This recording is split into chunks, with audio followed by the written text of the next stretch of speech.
Ethics and Governance Speaker Series event for the 2017-2018 academic year, hosted by St. Anselm College's Center for Ethics in Business and Governance.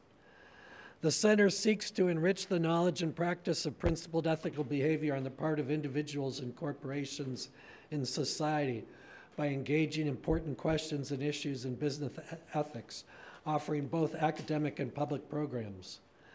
Funding for the Ethics and Governance Speaker Series comes from a $2 million endowment created by the New Hampshire Secretary of State's Office and the Center for Public Responsibility and Corporate Citizenship, awarded to St. Anselm College in 2013. The endowment was created from a settlement reached between the New Hampshire Securities Bureau and Tyco International Limited in 2002 and is administered by the University of New Hampshire Foundation.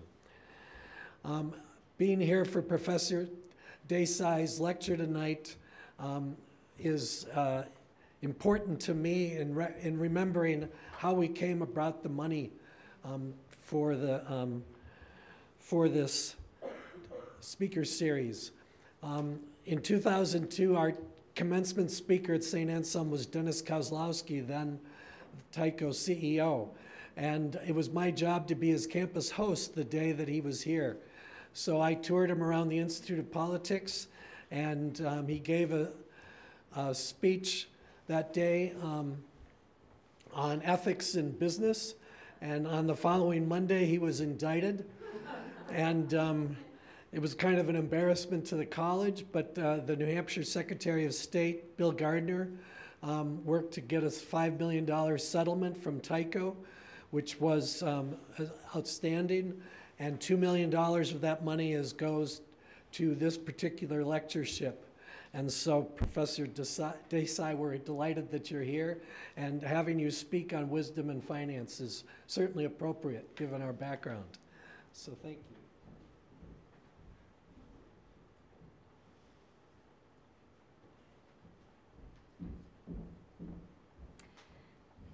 Good evening. My name is Rowan Joyce, and on behalf of the faculty, staff, and students at St. Anselm College, I would like to welcome you and thank you for joining us for this evening's program, The Wisdom of Finance, Discovering Humanity in the World of Risk and Return. Dr. Mihir A. Desai is the Mizuho Financial Group Professor of Finance at Harvard Business School and Professor of Law at Harvard Law School. He received his PhD in Political Economy from Harvard University, his MBA as a Baker Scholar from Harvard Business School, and a bachelor's degree in History and Economics from Brown University. In 1994, he was a Fulbright Scholar to India. His most recent book is The Wisdom of Finance, Discovering Humanity in the World of Risk and Return, published in May 2017. In Dr. Desai's own words, this book takes the unorthodox position that viewing finance through the prism of the humanities will help us restore humanity to finance.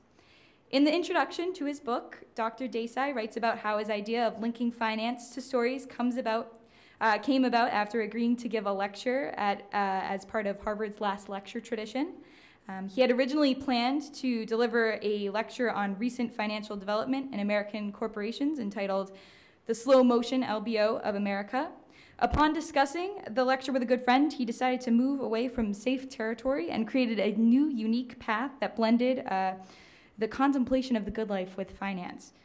Dr. Desai writes, by linking those core ideas to literature, history, and philosophy, we give them deeper resonance and make them more resistant to corruption.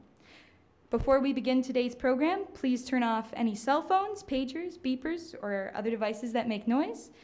Following the speaker presentation, we will have a question and answer period. Please step up to the microphone to ask your question. And Dr. Desai will be available at the closing of the event for a sale and signing of his book. So thank you so much, and please join me in welcoming Dr. Desai.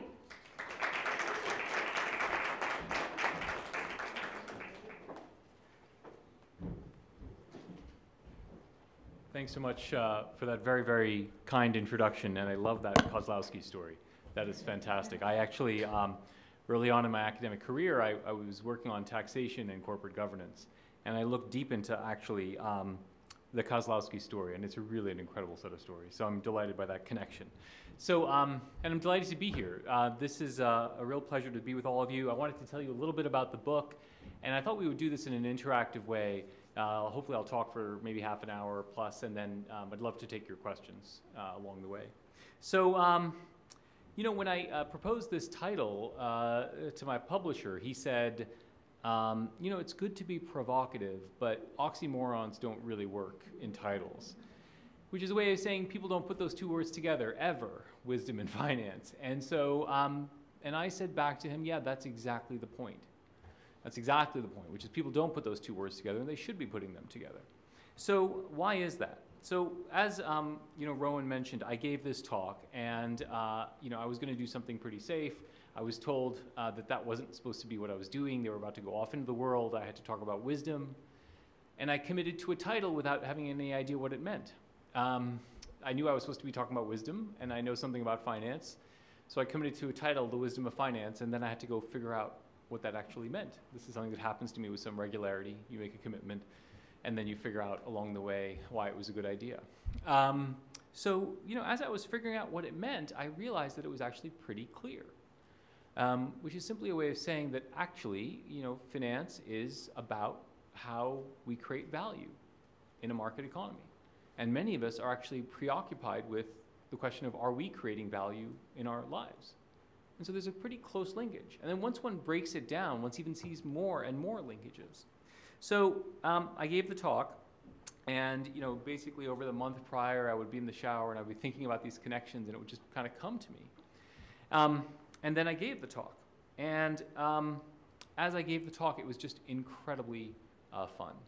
And just so you know, because I know there are many students in the room, you know, just so you know what role you play in faculty lives, you know, this book only happened because I got an email the next day from a student who, I got an email from a number of students, and one of those students, Andreas Antonius, whose name I'll never forget, sent me an email, and he said, you know, it would be a crime if you didn't turn this into a book. And I thought that was very touching and very nice, and I made the mistake of forwarding that to my wife. She proceeded to print it out, cut it up, and put it on my bathroom mirror. So I woke up to that email for the next year and a half. That is the only way I would have written this book. It's really hard to write a book, and that's in part what we get from students, is the kind of encouragement which makes getting something like this you know, done. So I decided to try to write a book, given all this encouragement. It turns out a book and a talk are different, which I wasn't fully aware of. I thought you could just like write down your talk and like you'd publish it and it'd be all set. You know, some people can get away with that, but I didn't really want to get away with that. I wanted to have something that would engage a reader, not over a half an hour talk, but over, you know, sustained reading. And that's where I stumbled on this idea of using the humanities to tell the story of finance. And again, just as some background into the way the book came about, I did something which I recommend to all of you, which is I cold emailed somebody who I really respected, who I thought could help me. There's a writer at the New Yorker whose work I've enjoyed and respected. He's a youngish guy. And I just cold emailed him. And I said, I'm thinking about doing this thing. I know this about you. I've read your work. I really enjoyed you. Would you like to have lunch? We had lunch, and we had five-hour lunches. And it was spectacular. And he taught me about stories. You know, as an economist, we don't believe in stories. It's an anecdotes, and they're n=1, and you got to have data. And he just reminded me how powerful stories are and how great they are to explain things. And so that was how this book came about. So let me just tell you what it is, and let me tell you what it is not, so you're not disappointed. So if you're looking for some wisdom about how to pick stocks or how to get nudged into saving more for retirement or whatever it is, I'm not your guy. This is not about that kind of wisdom. This is about something completely, you know, different. So what is it about? So C.P. Snow was this British academic about 50, 60 years ago who gave this amazing talk called Two Cultures. And he was a really interesting character, and he was kind of bemoaning the gap between the science and the humanities. And he said basically they'd grown apart, and they were kind of both less rich because of the distance between the two fields. So I think that's exactly what's happened to finance and the rest of the academy, and finance and the humanities. So what do I mean by that? Well, I think at a first approximation, people in the humanities think finance is evil. They look down on it, and they think it is the source of a great deal of corruption. And by the way, a lot of people in finance think humanities are kind of superfluous and not that relevant to the world. And that is a complete loss to both sides. And so much as Snow kind of bemoaned this gap between science and the humanities, I'm trying to say the same thing about finance and the humanities. So, why might it be interesting to have this exchange of ideas? And I think there's a couple of reasons. One, it turns out we can demystify finance with the humanities. So what does that mean? Finance is mysterious to many people, and they find it intimidating. And as a consequence, they often demonize it.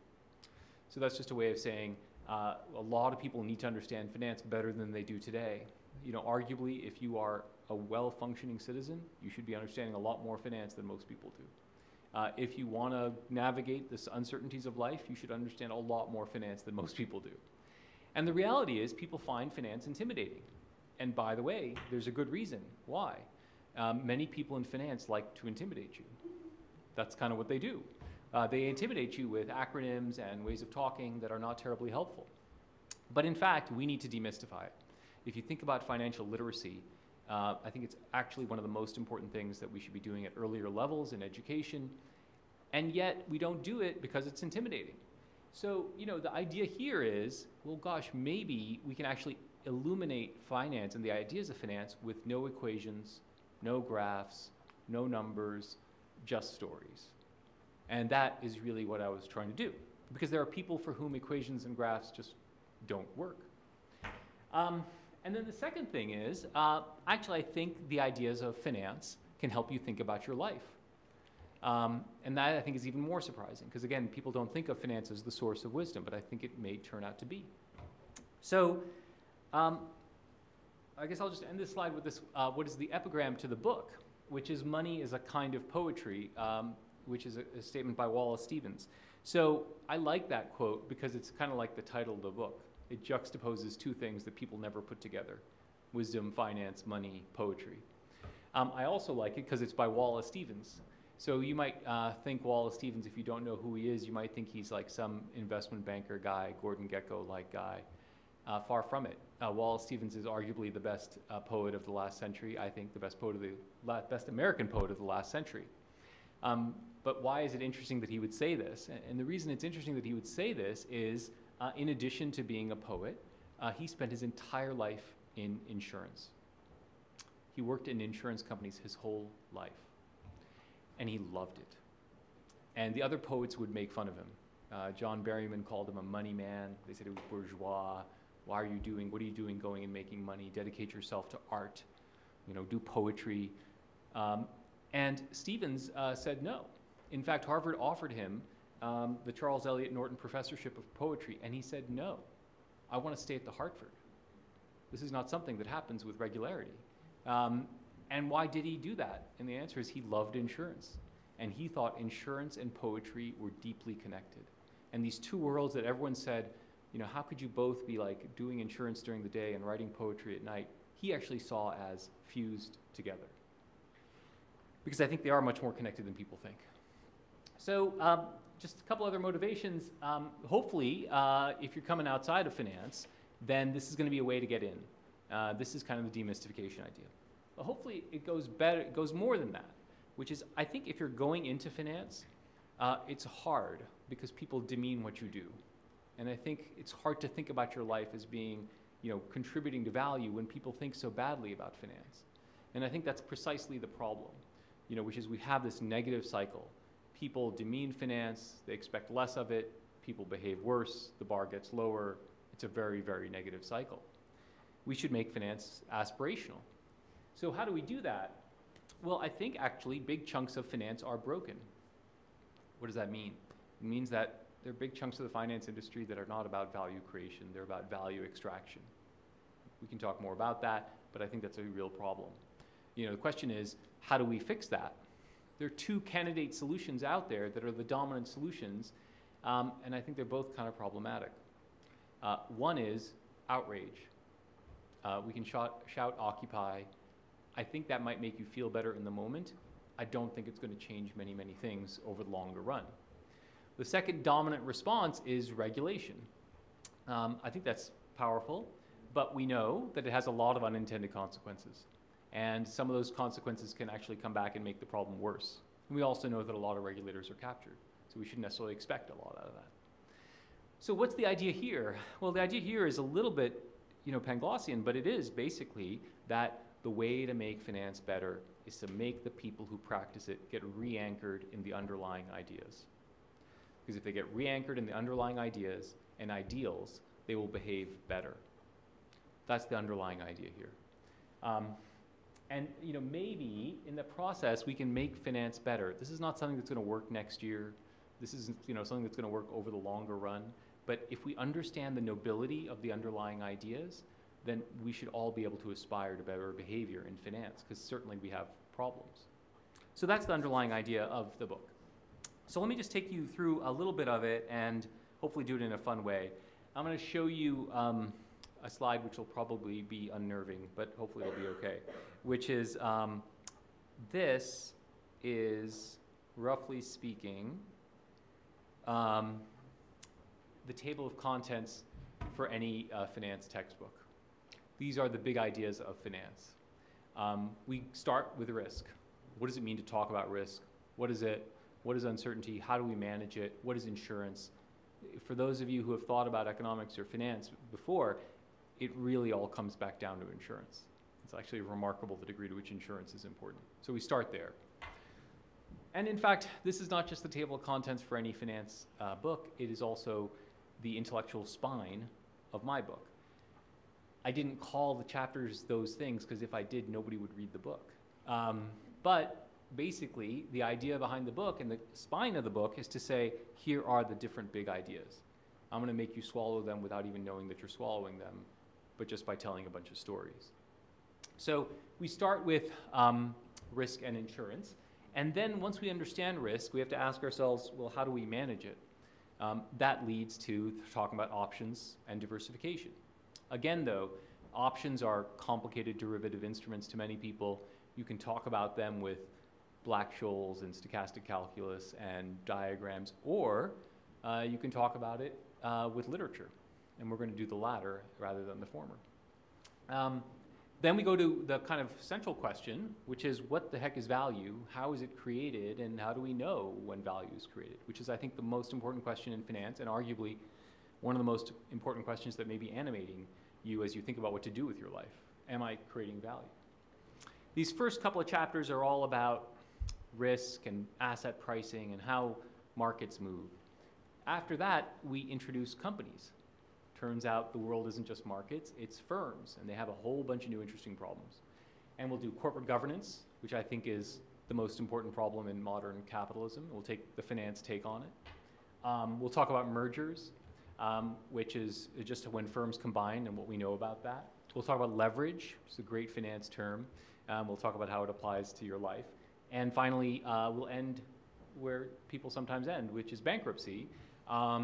And we'll try to think about bankruptcy, but from a financy perspective. Basically, every chapter has the following structure. And this is kind of just, revealing what is meant to be invisible. But some of these talks, it's good to reveal what's meant to be invisible. You kind of begin with a way to understand what the underlying ideas are, but done in an unconventional way. Then kind of explain how it refracts onto your life and how it makes you think about your life differently. And then finally, make it a little bit more complicated so the lessons aren't saccharine and kind of self-helpy, but they're actually, I think, hopefully a little bit deeper and make you think. So just another story, by the way, which is this book publishing process was just awesome. I'm a traditional economist. I write papers, theory and empirics. I had no idea what I was doing. This is a trade book. And when I went to sell the book to the publishers, these two publishers, bid on the book. I was overjoyed. It was more than one. I thought that was great. And I had to decide who I should publish the book with. And in the original proposal for the book, every chapter ended with 3 takeaways for how you can make your life better by understanding these ideas. And I did that in the proposal because when I began this process, I decided I would listen to the people who knew best. Like, I got a lot of advice, and they told me that's what you should do. So I did it. I went to go talk to my 2 publishers who were thinking about this, and the first publisher came in, she was lovely, and she said, well, yeah, this is great, yeah, blah, blah, blah, blah, blah, blah. And then the second guy came in, and he said, look, I really like the proposal, but there's one thing. You shouldn't end every chapter with 3 takeaways. And I said, thank you, because I never wanted to do that. I was told I was supposed to. And in a way, I think the book is really a rebellion against simple recipes for how you can take this idea from social science and apply it to make your life better. I think we have way, way too much about that. Because I think these problems are hard. What you can get out of the book is a different way to think. There aren't like 3 things that can make your life better, in part because I just don't believe that is the way the world works. We're going to finish with a chapter that's cheekily titled Why Everyone Hates Finance, which is just meant to say, I just told you how great finance is and everyone hates it, so what the heck? And, again, just a brief little story. Hopefully these are fun because they make the book maybe more fun when you take a look at it.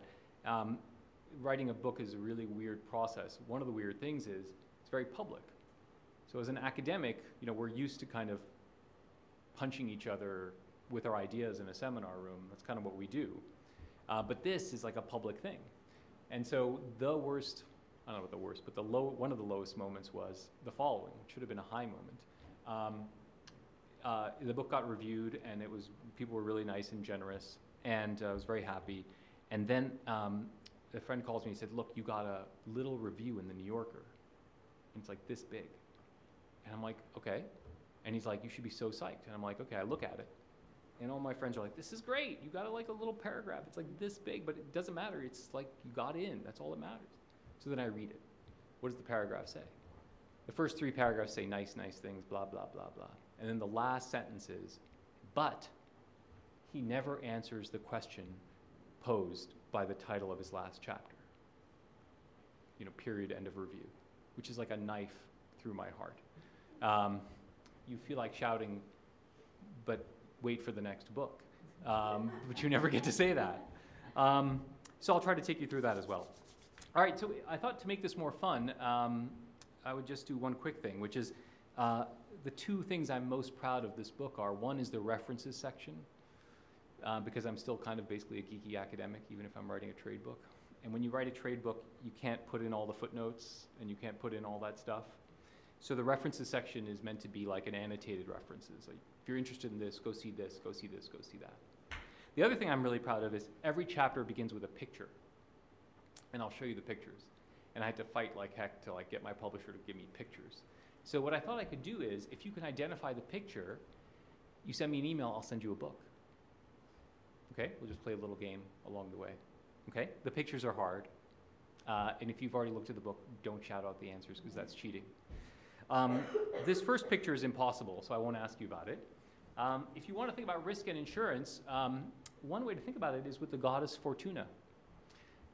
This is the way we thought about random outcomes for many centuries, which is they were the outcome of some divine forces. That is the original Wheel of Fortune, which is literally, how do we know what the outcomes are? The goddess Fortuna is going to turn the Wheel of Fortune. One of the puzzles is why we took so long to think through probabilities, even though we gambled for so long. And the answer is we chalked it up to divine forces. Every random outcome was the product of a divine force. So I wanted to kind of figure out a way to talk about risk and insurance, and the way I came up with it is to talk about the Maltese Falcon. So if you've ever read The Maltese Falcon, it's a book by Dashiell Hammett. It's also a movie starring a very young Humphrey Bogart that I recommend highly to you. So in this Dashiell Hammett book, there's something called the Flipcraft Parable, which many Hammett scholars think of as the most important passage in any of the Hammett books. Dashiell Hammett is like a mystery noir kind of writer, very popular in the first half of the 20th century. So here's the Flipcraft Parable. And this, by the way, is Sam Spade. You might have heard that name. Humphrey Bogart plays Sam Spade, this kind of hardscrabble detective. Okay, so here's the story that's called the Flipcraft Parable. Sam Spade, this kind of hardscrabble detective who doesn't talk too much, is talking to this woman. And this woman happens to be his love interest as well as his prime suspect because this is what happens to Sam Spade. He falls in love with his prime suspect. And he says to her, you know, there's this incredible thing that once happened to me with this guy Flipcraft. She says, what happened? And he said, well, I got a call from this woman in San Francisco. And she said, you know what? My husband disappeared 5 years ago. He went out in the morning. He never came back. I never know why. No problems at home, no financial problems. He just disappears. And I just got a call from a friend in Seattle who says they just saw him. Sam, I want you to go to Seattle and find this guy. Sam says, sure, I'll take the case. Sam goes to Seattle. He goes to Seattle, and pretty quickly he finds he finds Flipcraft, and he confronts Flipcraft. Flipcraft, by the way, now goes by the name of Charles Pierce. And he goes up to him and says, are you Flipcraft? And the guy's like, yep, that's me. Confesses right away. And Sam says, what happened? Why did you disappear 5 years ago? What have you been doing? And so Flipcraft is actually relieved to finally tell this story. So he says, well, here's what happened.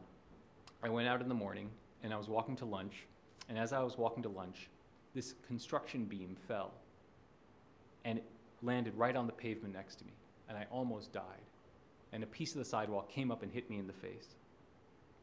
And at that moment, I realized that the universe is random. And I realized that I've been living my life as well as if the universe is well ordered, because I'm doing everything by the rules. And in fact, it's totally random. So I'm going to get in sync with the universe by changing my life at random. And he just leaves. He just goes away, and he changes his life at random. By the way, when I tell my wife that I'm going to start the book this way, she's not impressed. So then Sam says, but you know, my favorite part of the story is that when I found him in Seattle, he had recreated the same life he had in San Francisco. He had a wife, same kind of home, kids, basically had redone his same thing. So what is that story about?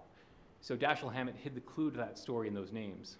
Flipcraft was the most important actuary at the turn of the last century, and Charles Pierce was a philosopher who's obsessed with actually insurance. So what is that story about? And the answer is, that story is about the fundamental human fact is randomness. The hardest thing in life is to just deal with all the randomness out there. That is the fundamental human condition. And how do you do it? And the answer is you navigate it by looking for the regularities. Because no matter what we do, things that look random, in fact, are well-behaved things that follow distributions. That is the essence of finance. What is the essence of finance? Randomness everywhere. We navigate it by looking for the regularities. And in fact, that is what insurance is. Charles Peirce, who is the philosopher that was referenced in that story, is a remarkable guy. Many of you may not know Charles Peirce unless you're maybe really deep into philosophy, but he's a really interesting guy. He is the first guy who does a randomized control experiment. He's the father of semiotics. He's arguably the father of pragmatism, and he turns out to be obsessed with insurance. So here's a quick Charles Peirce story. Charles Peirce, who's referenced by Hammett in that name, Charles Peirce is this crazy guy, kind of people who just don't exist anymore. You know, he's like doing geography and math and linguistics and just a crazy guy. He is the father of pragmatism, which is arguably the most American school of philosophy. So here's what happens. He gets kicked out of the academy because he's kind of behaving badly. There's some affairs, there's drinking. They kick him out of the academy. And he's kind of down on his luck and he's destitute. William James, who's a famous American philosopher, wants to rehabilitate him. So he writes to Charles Peirce and he says, come to Harvard, give a lecture on pragmatism, because you're the real father of pragmatism. People think it's me, but you're the real father of pragmatism. Charles Peirce says, yeah, I'll come. They have to give special dispensation to allow him back on campus because he's been kicked out. They get special dispensation to do that. He comes. He starts his talk. And in his first talk, he says, we are all insurance companies. And then he uses calculus to derive the first order conditions for pricing insurance policies. People think he's drunk. William James turns on him and writes a letter saying that I'm embarrassed to have invited him because he showed up drunk and he's talking about insurance. But of course, he talked about insurance his whole life because he understood that we are all insurance companies. What do insurance companies do, and what do we do? Well, the answer in pragmatism is the following. You have to learn how to live, you have to learn how to navigate, and the wrong thing to do is to navel gaze. The right thing to do is to get experience and to learn about outcomes. Well, that's exactly what insurance companies do. They have to manage a very risky set of outcomes. What do? They get experience. And that experience allows them to price their policies and to prosper. And that's why we are all insurance companies. That's just a way of trying to bring together insurance. The chapter has a lot of stuff about the history of insurance, from The Simpsons, to the French Revolution. The French Revolution has a lot to do with some very seriously mispriced insurance policies. And it shows you kind of how insurance has played its way through human history in very interesting ways. All right, so let's give away a book.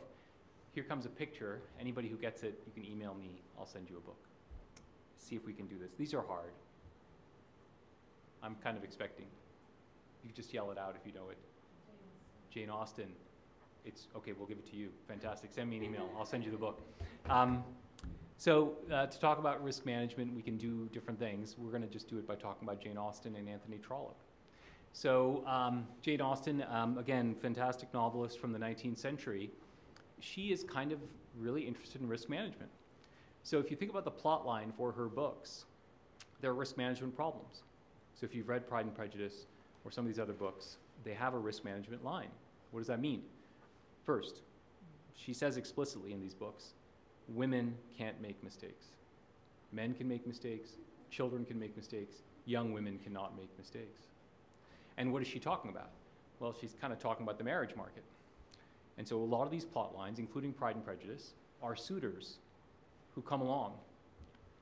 And some of them are handsome but drunk. Some of them are, rich but ugly.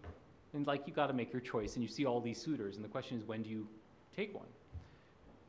And in fact, if you remember Lizzie Bennet from Pride and Prejudice, you'll remember the worst marriage proposal ever, which is Mr. Collins proposes to Lizzie Bennet. Mr. Collins is a preacher, and he's not the most attractive guy, and he basically goes up to Lizzie Bennet, and he proposes to her, and he says, listen, you're not that rich, you're not that pretty, I'm putting an offer on the table, I think you should take it. That is not that different from his actual proposal. And of course she says, no, I'm going to go again.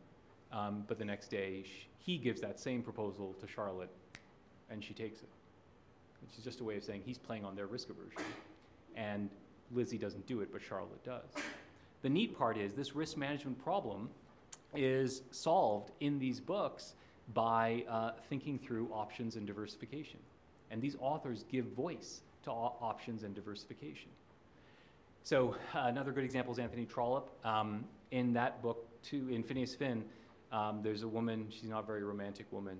All these men want to marry her. These suitors come in. Again, some of them are drunk but rich, so on and so forth. And she's talking about what she should do.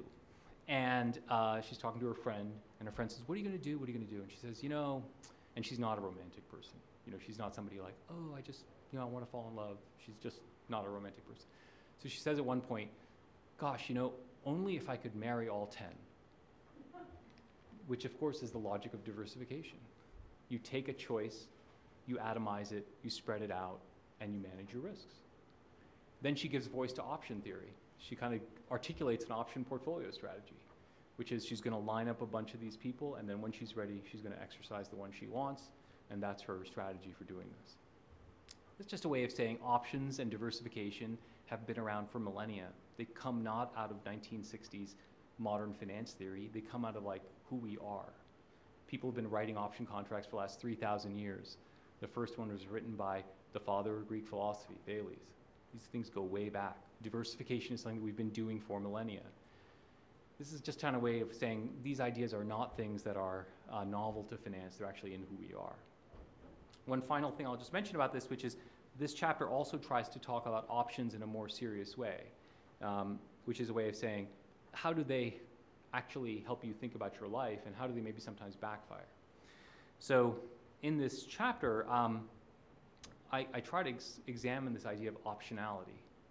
So if you know people in finance, they'll talk about optionality. And I have students who always talk about optionality. They come into my office and they say, I want more optionality in my life. I'm going to go work for that company because it'll create optionality. Well, what does that mean? Well, options are about choices and the rights to do things. And people in finance are obsessed with it. They want to have more optionality in their life. So they go to schools to get optionality. They join networks to get optionality. They can take jobs to get optionality. That's the way they think about the world. For them, marriage is the death of optionality. You hear people in finance talk like this. Anyway, so what I observe about this is the following, which is these people come into my office and they talk about optionality, and they get obsessed with optionality. And the really crazy part of this is they get consumed by optionality, and they forget the most important lesson of optionality. What do I mean by that? The most important lesson of optionality is you acquire an option so that you can take big risks. What I observe with these young people is they acquire options and then they never stop acquiring options. And buying safety nets becomes addictive, and it totally destroys the purpose of optionality. They kind of overlearn the lesson of finance. They actually become obsessed with just buying and acquiring more and more options because it becomes habitual. And they never learn the bigger lesson, which is options are meant to actually help you take big risks. So that's a way of trying to think about optionality in your life. All right, so this is the next picture. This is even harder, so we'll see how this goes. Can you shout it out? Or not? So I'll give you a hint. The Bible.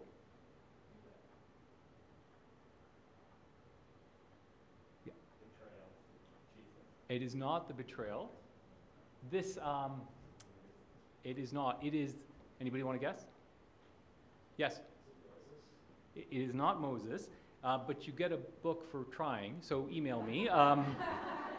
It is the, Parable of the Talents. Okay, you don't get a book, sorry, you get a book.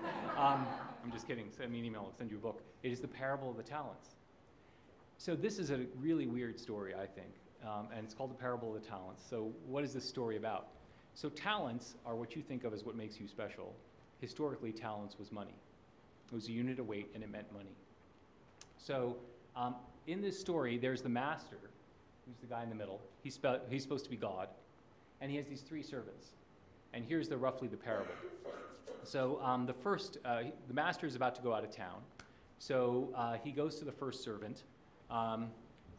Here, take 5 talents. These are these units of currency. Take 5 talents, take care of them, I'll be back. He goes to the second servant. Take 3 talents, take care of these, I'll be back. And he goes to the third servant. Take this 1 talent, take care of this, I'll be back.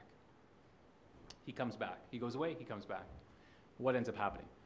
The first servant comes back to him and says, Lord, Master, I took your talents and I lent them out on the market. And I took your 5 talents and I made them into 10. Here they are. And the Lord says, well done. Welcome to the kingdom of God. Second servant says, Master, I took your 3 talents. I turned them into 6. And the Lord says, well done. Welcome to the kingdom of God. The last servant comes and says, you know, you gave me 1 talent, and I really wanted to make sure it was going to be okay. So I buried it, and it's okay. And here's your 1 talent back.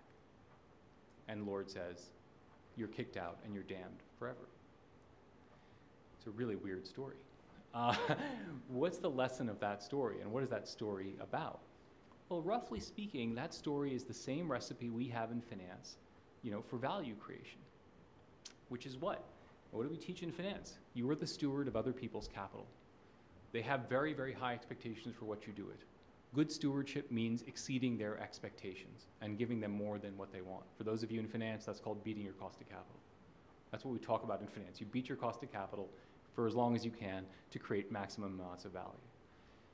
And in fact, John Wesley, the founder of Methodism, uses this parable to kind of come up with his speech on money, where he says his most famous quote, which is, what this parable is about is you give as much as you can to as many as you can for as long as you can. And that is the way to live. And that is an extrapolation of this parable. And it happens to have a lot to do with what we teach in finance about value creation, which is beating your cost of capital. One final thing here, if you're interested, there's even like high theory in this book, the capital asset pricing model, which is a Nobel Prize winning idea. You can use betas, it turns out, to think about friendships and loved ones, I think, in interesting ways. All right, next picture I think is even harder, but you're 2 for 2, Jane Austen and Parable of the Talents, so we'll see how we do here.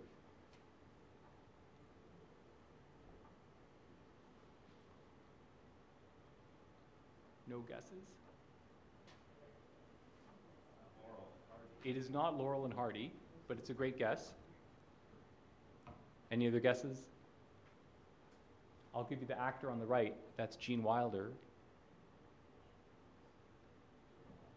And Zero Mostel, and it is The Producers. Oh, that's fantastic. Well done. All right, so we got 3 books away. Send me an email. I'll send you a book. So corporate governance is the fundamental problem of modern capitalism, which is just a way of saying, historically, most of us had the privilege of working for ourselves. Enterprise was really small. You were a farmer or a merchant. You worked for yourself. What is the condition of modern capitalism? It is that we give our money to other people to manage. What does that mean? Well, I own a share of Apple stock. Tim Cook runs Apple. I don't get to run Apple, and he doesn't always take my calls because I have appointed him as my agent, and I am his principal. That's the principal agent problem. So you can understand that by just watching The Producers, which I highly recommend to you. So what is The Producers about? These 2 guys come up with this fantastic scheme. They're going to put on a Broadway musical. What are they going to do? Well, they're going to raise way more money than they need. They're going to raise 20,000% of what they need. And then they're going to make the worst Broadway musical ever. Because if they make the worst Broadway musical ever, it'll fail. And then all the investors won't want their money back because they know it's a failure, and these 2 guys will go off to Rio. What ends up happening? They produce a musical. It's like the worst thing ever. It's called Springtime for Hitler. It's incredibly offensive. They get the worst actors, they get the worst directors, they get the worst everything, and it's a massive hit. And they go to jail. You got to watch the movie. It's fantastic. So what is that about? Well, it's about the fact that we entrust our money and our resources with managers, with money managers, and in fact, it's not clear why they ever give it back. And figuring out how to make that work is the problem of finance. It's the principal agent problem. Just to make you think about this, think about Tim Cook. So Tim Cook runs Apple. A couple of years ago, there's a shareholder revolt because he's not giving back any of the cash. So what happens? Joe hedge fund guy, David Einhorn, says, "Give me back the cash." What's he saying? He's saying, "Tim Cook, you're not doing your job. I own the shares. You have to work for me. I'm your principal. Do the job you want me to do, the job that I tell you to do." It gets more complicated, though, because David Einhorn, Joe hedge fund guy, is the principal of Tim Cook, but David Einhorn is himself the agent of some Canadian pension plan. He's got a principal who's some Canadian pension plan manager. And it gets more complicated still, because that Canadian pension plan manager, she herself, who's the principal of David Einhorn, who's the principal of Tim Cook, she herself is the agent of her principal, which is some Canadian pensioner. So modern capitalism is like a daisy chain of principal agent problems. And that's why it is so hard to get right. What does this have to do with your life? So, I think the principal agent way of thinking about the world is a really powerful way to think about the world. So that can apply in work settings and it can apply in personal settings. I'll share, I think, one of only 2 stories, personal stories I share in the book, but they were the 2 hardest parts to write. So it's a couple years ago, and my father has recently passed away, and my mother is living by herself. And we're worried about solitude, and worried about depression. My sister and I are worried. My sister and I live very close to each other, like very close to each other. So we're talking, we're like, what are we going to do about Mom? We're really worried about this problem, what's going to happen, blah, blah, blah, blah, blah. And finally, we hit upon it. It's like one of those ideas that comes and you realize, why didn't I think about this earlier? We say, look, we'll move Mom close to us. She will break the cycle of solitude, and she'll be with her grandkids, and she won't be sad, and she won't get depressed, and it'll be fantastic. I go talk to my mom. I got an idea. I explained the whole thing. I'm like, this is going to be fantastic. We're going to move you, blah, blah, blah, blah, blah. And she says, no. And I say, Mom, I don't think you understand. Let me try again. I go through it again. And she says, no. And, you know, in that moment, I think I realized that I thought I was serving her as an agent, that she was my principal. Or maybe I thought I was serving my father, who was kind of the hidden principal and trying to do the right thing. But in reality, I had made her into my agent. My sister and I wanted her to move closer by.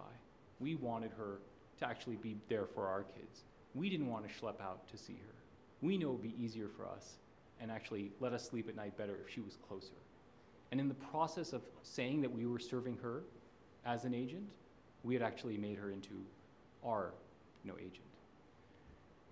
That principal agent thing, I think, is a neat way to think about life in general. This whole chapter is about Mel Brooks, who wrote The Producers.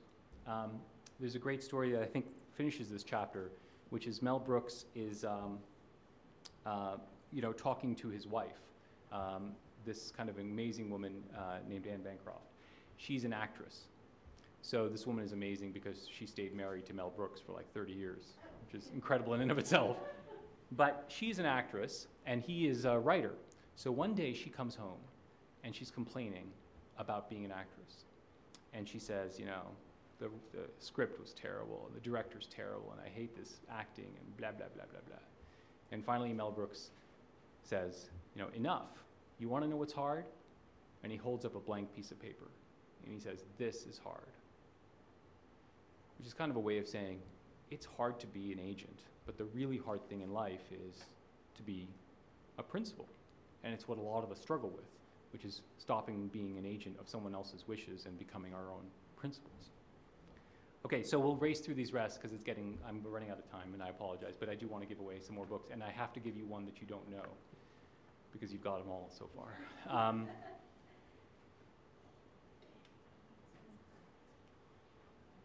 If you get all of these, I'm sorry? It is. But you should get the name, too.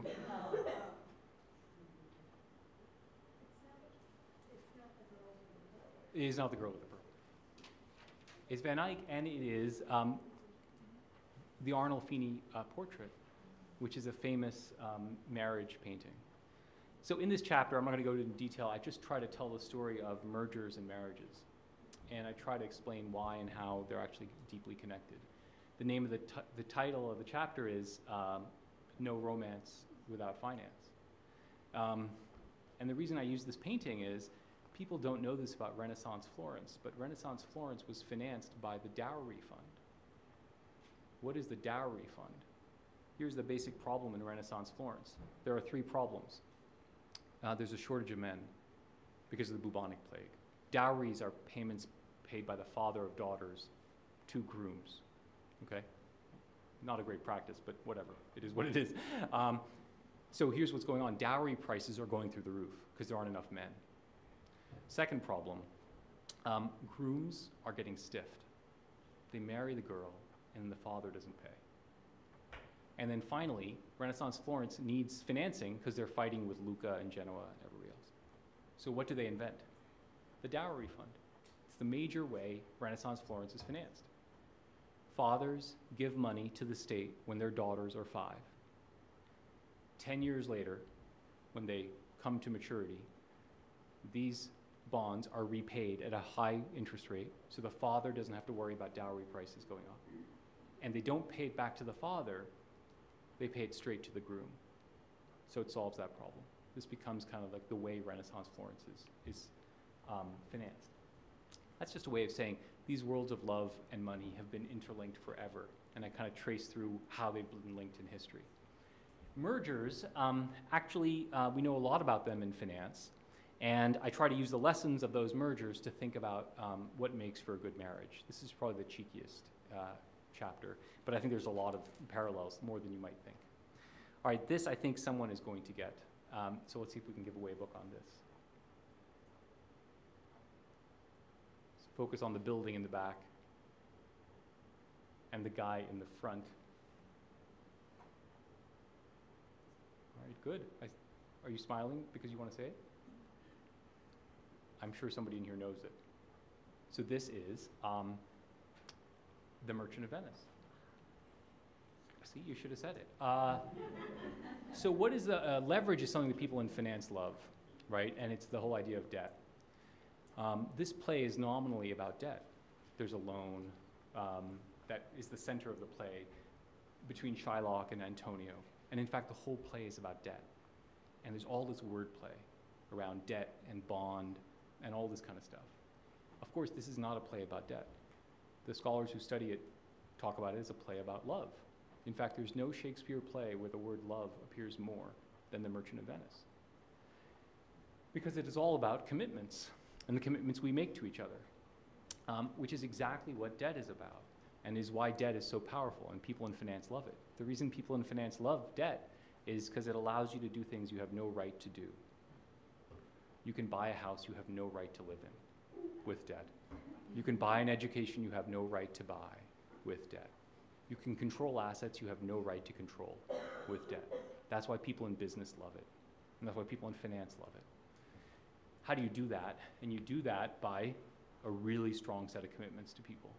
Then they give you the capital to do things you have no right to do. That is what commitments do in life, which is they allow you to attain experiences and get to things that you would never otherwise have been able to get to. Just to give you an example of a low leverage person and a high leverage person, and then I'll stop. You know, what's a low leverage person?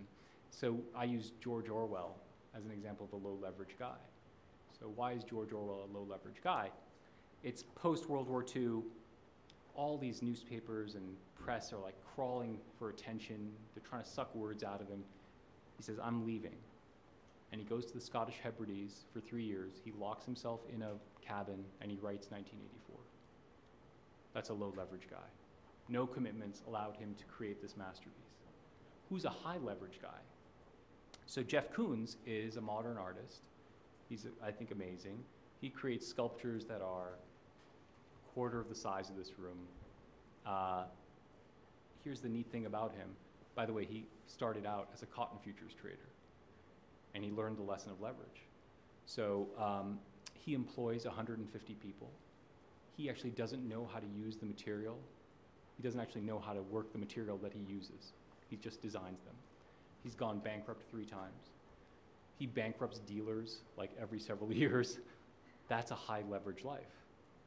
He's actually built a set of commitments that allow him to do things he would never be able to do by himself. And it's worked out pretty well for him. He's, you know, arguably one of the great modern American artists. This is just a way of saying leverage is all about commitments, and actually commitments are really fantastic. Just like finance thinks about debt. Really, really fantastic. You know, what does that mean? I think the way to think about this is the quote I end this chapter, which is from Jefferson. The picture on the cover of the book is the picture of Archimedes. If you've ever heard the quote, give me a place to stand and a lever, and I can move the world. That's the picture on the cover of the book, and that's basically Archimedes is a fan of leverage. It's like, give me a place to stand and a lever, and I can do anything, which is what people in finance say. So what does Jefferson say? So Jefferson, in one of his letters, says, I've always thought it best to do the right thing, if only because if you do the right thing, your reputation is enhanced, and your reputation is, to quote Archimedes, the greatest lever there is, which is just a way of saying, when you commit yourself to good behavior to the world gives you a good reputation, and then you get to do things you have no right to do. That is your reputation. All right, I'll just quickly end with this on bankruptcy, and we'll save the rest for later. I'll just finish with one last story. And I'm positive, well, I'm not positive. I've been wrong before, so let me just try this. Does anybody in here know who Robert Morris is? Robert Morris? Sorry, did you say you did? I said, isn't that a school? It is the Robert Morris University, but that does not explain who he is. He wrote News from Nowhere. He did not write News from Nowhere, not this Robert Morris. Anybody know who Robert Morris is? Fantastic. I'm glad. Nobody really does know who Robert Morris is. Here's who Robert Morris is. He's the richest man in the colonies. So did you know? If you did, you can send me an email and I'll... Well, I said, is he a colonist? What's that? I said, is he a colonist? He's a colonist. That's close enough. Send me an email. I'll send you. He's a colonist. He's the richest man in the colonies. He is the financier of the revolution that's dubbed by George Washington. His scrip personally finances his script, meaning the piece of paper he signs, finances the Battle of Yorktown, which is the turning point in the war. He is actually the first superintendent of the first bank of the United States during the Articles of Confederation. He is asked to be the first Secretary of the Treasury before Hamilton is. He suggests Hamilton to Washington. And you don't know who Robert Morris is, and Alexander Hamilton's got his own musical. So what happened to Robert Morris? And the answer is, Robert Morris, when he turned down the Treasury job, said, I want to recoup my wealth. I actually have lost a lot of my wealth during the war, and I want to recoup this. This is, 1789, after the passage of the Constitution. And so Washington says, okay, so he goes and he recoups his wealth. He becomes, again, the most fabulously wealthy person in the colonies, and maybe some people would argue the world. He owns half of New York State. It's not like a small amount of territory. He owns 40% of the District of Columbia before it becomes the nation's capital. And then what happens to him? He goes bankrupt because he overuses leverage. That's what happens when you go bankrupt. So that's what happens when you overuse leverage. You go bankrupt. So why don't you know about him? Because what did we do to people who went bankrupt? We put them in jail. That is how we dealt with people who went bankrupt. The reason that's an interesting story is that is the origins of how finance kind of reinvented bankruptcy. George Washington and the other founding fathers see that he's in jail, and they go visit him. In fact, Washington risks yellow fever to go visit him. And they say to themselves, what is happening? This is a guy who was the financier of the Revolution. He had a couple of mistakes, and now he's in jail, and we're punishing him for failing. That becomes the origin of the 1800 Bankruptcy Act, which is where we reinvent bankruptcy to not be about failure and not be about death, but to be about rebirth. All the language of bankruptcy changes from the language of death, meaning there's a dead body that we have to pick away the carcasses at it and we just put them in jail. To, no. Bankruptcy is now going to be about giving you a clean slate. So what is modern bankruptcy about? About giving you a clean slate, protecting you when you fail. It's the complete opposite way of thinking about failure. And that's the finance way of thinking about failure, which is we protect you when you fail. We actually worry more about those nasty people coming after you than we worry about the person who failed. We kind of prioritize getting you a plan so that you know how to get out of the situation you're in. That is a way to think about failure, which is totally different than the usual way to think about failure. I think it's actually a really great way to think about failure.